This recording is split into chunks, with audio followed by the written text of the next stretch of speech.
Good afternoon, ladies and gentlemen, and now we are having Colonel Lysenko with the information on ATO situation in the east of Ukraine.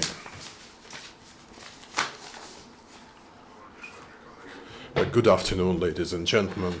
The situation in eastern Ukraine has the escalation trend. Armed provocation of the enemy are taking place regularly under the limitation line except for eastern part of Lugansk region. Yesterday we registered 5 cases of using sub-artilleries, 3 of artilleries, and some facts of using tanks by the militants. The said hardware should be removed from the delimitation line according to the Minsk package. The most restless environment is registered still at Donetsk in suburbs of Gorlivka and Donetsk airport. In Lugansk region, the enemy tries to find soft spots in our defense lines close to Bakhmut highway. Near Mariupol, the adversary is trying to conquer Shirokina village, but the Ukrainian servicemen are successfully keeping the perimeter, retaliating the enemy. We have spotted 3 enemies unmanned aerial vehicle in Donetsk area yesterday. Due to the combat actions, we have no casualties to wounded servicemen. According to intelligence, the militants are placing mines at the roads, concealing the mines as toys and household items. We ask all the citizens be alert, and if you find any suspicious item, please call the police, armed forces or emergency service representatives. Ukraine is struggling for every serviceman. Yesterday we delivered from the enemy's captivities 16 Ukrainian servicemen. Now they are in Kramatorsk getting all the necessary care, and soon they will get back to their families. We support adherence to Minsk packages and liberation of all hostages. Ukrainian special service are detaining the Russian proxies. We have detained a sabotage group of so-called DPR who arranged explosion in Zaporizhia. 3 subverters have been supported by the DPR ringleaders and Russian special services coordinated. The militants planned terrorist actions at infrastructure sites, courts and induction centers. The militants had 5 ball grenades, materials for ADOs, and the bank cards where the Russian sponsors transferred money. Yesterday, the Berdansk court sentenced a ringleader of so-called DPR to 11 years in prison. The criminal job was several terrorist actions, a seizing of a seaport and administration building in Berdansk before the presidential election. In case of success, the criminal has plans to become so-called People's Mayor of Berdansk. The SSU has seized 73 boxes with ammunition and arms delivered by sea from occupied Crimea.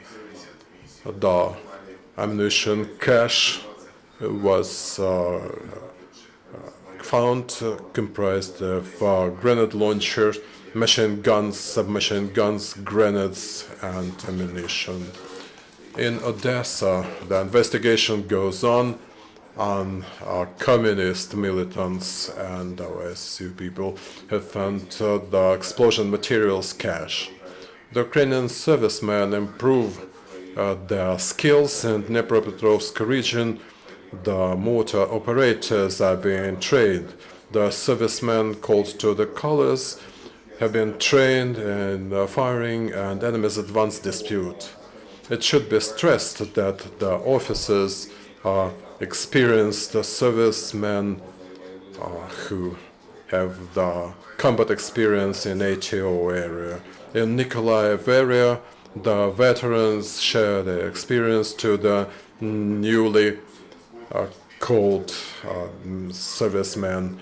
They are trained in firing, explosions, tactical operations, and offensive and defensive. The British-made Saxon combat machine and helicopters presented by volunteers are used to improve the serviceman operations. On the basis of the non-commissioned officers, center number 197, the non-commissioned officers are being trained. Ukrainian army supplies the hardware to the units. 12 armored vehicles overhauled in Mykolaiv region are now transferred to one of the armed forces units. The armored vehicles are 10 BTR-80 and 2 BTR-70. The rotation is going on. The Chernigiv battalion has come home after the combat tasks in Lugansk region. The policemen are being met by their families and friends. The officer has reported that all the combat tasks have been fulfilled successfully. Lugansk region is one of the most insecure because it's close to the Russian border, and the subversive and reconnaissance group are trying to cross this border. Upon withdrawal of heavy artillery, there is almost no cannonry, but anyway, the militant subversive reconnaissance group keep acting there. And last month, the special serviceman has retaliated over 24 of their attack, and soon the special unit servicemen will come back to their tasks. One of the first ATO heroes is now heading the Kharkiv police forces. Colonel Andriy has nominated the chief policeman in Kharkiv region. In April 2014, he was head of the Horlivka police, and he held the defense in the local police against substituting the Russian colors for Ukrainian ones. The European partners help to recover Donbas. The Slovyansk administration is participating in the competition for support to the locals harmed by conflict. The funds to be provided amount to 800,000 euros. Our volunteers help our servicemen on the front line. The Kremenchuk state troopers has got aid from local school children who gathered scarves, food, many other items which are necessary, and sent them to Mariupol region, where the Kremenchuk people are now involved in ATO. During the ATO, a volunteer movement has grown, and medical people, business people are joined in the support to our army. Sergei Brashnik is in ATO less than 2 months.